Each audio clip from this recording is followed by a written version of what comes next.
Hello बच्चों, let's see the question. The question says split each of the following into simple sentences and determine whether it is true or false. Also determine whether an inclusive or exclusive or is used. हमें क्या given है यहाँ पे sentence? For getting a driving license you should have a ration card or a passport. So first of all हम समझ लेते हैं कि इस क्वेश्चन के अंदर हम क्या की कंसेप्ट यूज करने वाले हैं. बेसिकली इस क्वेश्चन सॉल्व करने के लिए हमें सबसे पहले नॉलेज होनी चाहिए किसकी? कंपाउंड स्टेटमेंट्स की. कंपाउंड यहाँ लिखेंगे हम लोग स्टेटमेंट्स की कि आखिर कंपाउंड स्टेटमेंट क्या होते हैं और ये कैसे फॉर्म होते हैं. तो यहाँ पे लिखेंगे हम लोग this is compound statement. Compound statement are nothing but the combination of simple sentences. क्या? Combination of simple sentences. ये क्या होता है? सिंपल सेंटेंसेस के कॉम्बिनेशन होते हैं. इनको फॉर्म करने के लिए हम एंड या और कनेक्टिव का यूज करते हैं. ये दो कनेक्टिव का यूज करके इनको फॉर्म किया जाता है और कनेक्टिव्स आर यूज्ड.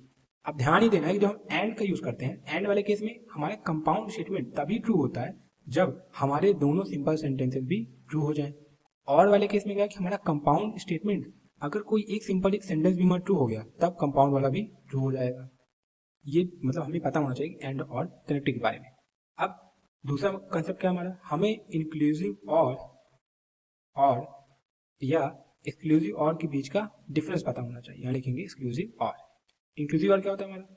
जब हमारे दोनों सिंपल सेंटेंसेस ट्रू हो जाएं, दोनों सिंपल सेंटेंसेस ट्रू हो जाएं, उस केस में अगर हमारा कंपाउंड भी ट्रू आ रहा हो तो हम कहें वहाँ कि हमने इंक्लूसिव यूज किया है. अगर फॉल्स आ रहा हो तो हम कहें कि वहाँ पे हमने एक्सक्लूसिव यूज किया हुआ.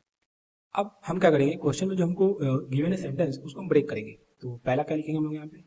For getting a driving license, फॉर getting a driving license you should have a ration card. You should have a ration card. अगर आपको ड्राइविंग लाइसेंस चाहिए तो आपके पास राशन कार्ड होना चाहिए. ये होगा हमारा पहला. दूसरा क्या होगा हमारा? यहाँ पे इसको लिखेंगे हम लोग for getting a driving licence और getting a driving licence you should have a passport. यहाँ लिखेंगे licence you should have a passport, have a passport. अब अगर यहाँ ध्यान से देखा जाए तो जो हमारा पहला वाला स्टेटमेंट कह रहा है कि अगर आपको ड्राइविंग लाइसेंस चाहिए आपके पास राशन कार्ड होना चाहिए, या अगर आपको ड्राइविंग लाइसेंस बनवाना है तो आपके पास पासपोर्ट होना चाहिए.